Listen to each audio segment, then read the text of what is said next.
Hi friends, அனைவருக்கும் வணக்கம். நான் உங்கள் பட்டிக்காட்டு யூடியூபர் தேவி, திண்டுக்கல் மாவட்டத்திலிருந்து. இன்றைக்கி என்ன வீடியோ அப்படின்னு கேட்டிங்கன்னா, மாட்டோட கலர் கூட மாடு வந்து பால் அதிகமாக கறவை கறக்கிறதுக்கு உதவுதுங்க. நிறைய மாடுகள் இருக்குது. வெள்ளை கலர் மாடு, செவலை மாடு, காரி சட்டை மாடுகள், செம்பூத்து காரி, காரிமரை, இந்த மாதிரி நிறைய மாடுகள் இருக்குங்க. நம்மக்கிட்ட இருக்கிறது எல்லாமே பார்த்திங்கன்னா செவலை மாடுகள் தாங்க இருக்கும். ஏன் அப்படின்னு கேட்டிங்கன்னா, ஃபேட் எஸ்என்எஃப் அதிகரிக்கிறதுக்காக நான் வந்து இந்த செவலை மாடுகளை வாங்கி வளர்க்குறேங்க. செவலை மாடும் செம்பூத்துக்காரி மாடும், இந்த வெள்ளை மாடுகளும் ஓரளவுக்கு பாயிண்ட் வருங்க. இந்த மாதிரி மாடுகளை வாங்கி வளர்க்குறோங்க. ஆனால் வந்து கறவைக்கு வந்து ரொம்ப நல்லா பெஸ்ட்டாக இருக்கிறது எந்த மாடுன்னு கேட்டிங்கன்னா, காரி சட்டை மாடுகள் தாங்க. பொதுவாக வந்து ஒரு மாட்டு பண்ணைக்கு போயிட்டீங்க அப்படின்னா, அங்கே இருக்கிறதுல முக்கால்வாசி மாடுகள் பார்த்திங்கன்னா காரி சட்டை மாடுகளாக தாங்க காணப்படுது.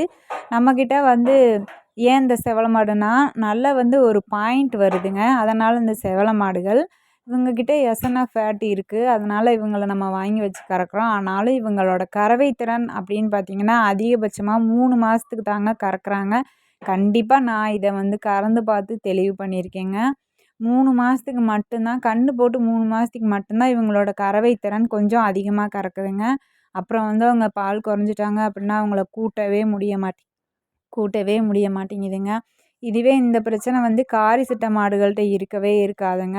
ஒரு நல்ல ஒரு கறவை திறன் அப்படின்னு பார்த்திங்கன்னா, காரி சட்டை மாடுகள், இந்த செம்பூத்து கலர் மாடுகள், இந்த காரிமரை மாடுகள்னு சொல்லுவாங்க. இந்த மாதிரி மாடுகள் எல்லாம் பார்த்திங்கன்னா நல்ல ஒரு பெஸ்ட்டான ஒரு கறவையில் இருக்குங்க. பால் கறக்கிறோம் அப்படின்னா கண்டிப்பாக வந்து ஒரு காரி சட்டை மாடு வந்து நல்ல ஒரு பெஸ்ட்டான ஆப்ஷனாக இருக்குங்க. இதுவே நம்ம வந்து சென்டருக்கு கறந்து ஊற்றுறோம் அப்படின்னா, செம்பூத்து கலர் மாடுகளும் ஒரு காரிமரை மாடுகளும் வாங்கி வந்து 2யும் கலந்து ஊற்றுனீங்கன்னா வந்து இவங்க வந்து கொஞ்சம் நல்லாவே வந்து கறவையில் இருக்கிறாங்க. சுத்த செவலை வாங்கிட்டீங்க அப்படின்னா அவங்க வந்து அந்த அளவுக்கு வந்து பால் கறக்கிறதில்ல. ஆனால் கொஞ்சம் பால் கறந்தாலும் அவங்க அதுக்கு உண்டான வந்து கறவை எஸ்என்எஃப் ஃபேட் வந்து அதிகமாக இருக்கனால, அவங்கக்கிட்ட இருக்கிற ஒரே ஒரு முக்கியமான விஷயம், இந்த ஒரு எஸ்என்எஃப் ஃபேட்டுக்காக மட்டும்தான் நம்ம வந்து செவலை கலர் மாட்டை வாங்கி வளர்க்குறோங்க.